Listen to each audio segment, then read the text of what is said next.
this was my opportunity to serve those who served. I didn't want to charge them, recognize I had 2, then 10, then 20, and obviously we built this thing as we were flying it, with the goal of, and this is the critical piece, is it not just being exclusively veterans, because the veteran can be home geographically, but not all the way home until they have integrated with society in a way that gives them leadership opportunities, right? That's that tribe in a New Ridgeline.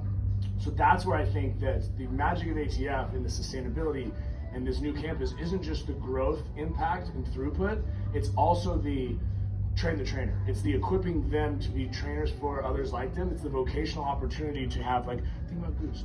Like Goose right now, like part of the stress is he's gonna miss out on $300. Like, just give him $1,000 because, like, dude, of course, like, no brainer. He literally is like, that's like a game changer for him. Yeah. Right? Like, that's wild to think that these guys are on such a fixed income that, $300 or $280 is a game changer for them. And it's like what Jeremiah said about when he was like, 400 hours making that money. I was like doing the math. I was like, that's like not even minimum wage. Yeah.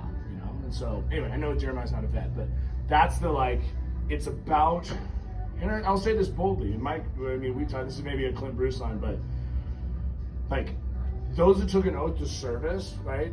President Bush, we can quote W at our facility. He said, "Your greatest opportunity to serve wasn't when you wear the uniform. It's today."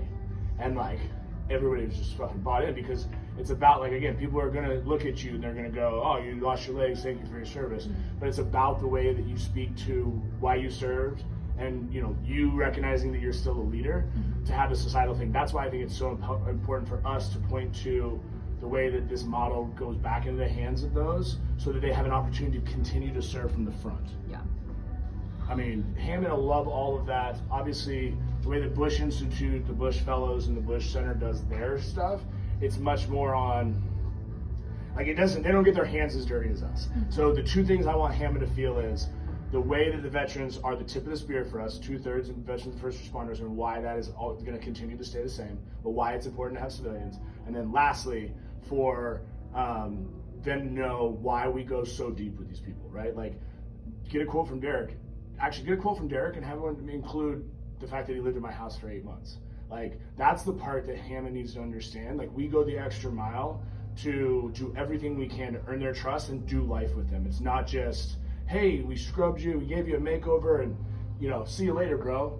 The family's moving here, all of that is like, that's what's built this ecosystem, and that's why this vision of the campus legacy is so much bigger than just this population. That's why the community aspect and changing people's perspectives. I said this to you last week when we were together. It's like, I want someone to literally, this is my vision, somebody to walk up, like, actually, let me go, I'm all over the place. Friday night when we did ceremony with Ben and Kendall, it was just me and Sarah. Sarah sits up and she goes, Matthew 5:14. I'm like, what?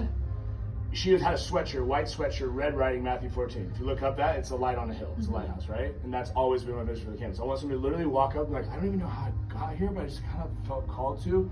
And the time that they leave witnessing what we do and who we are and the way they're welcome, and it's going to be more of a church than a church. Like, people are going to leave and be like, I just want to, can I come back tomorrow? Like, like, of course you can. And here's where, that guy may be a homeless dude that isn't an amputee and never served, but that's where I go back to. It's a flag in the ground and a safe haven where a community of people have come to heal.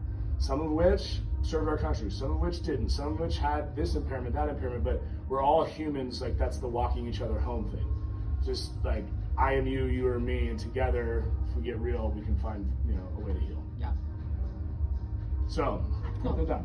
Well, I was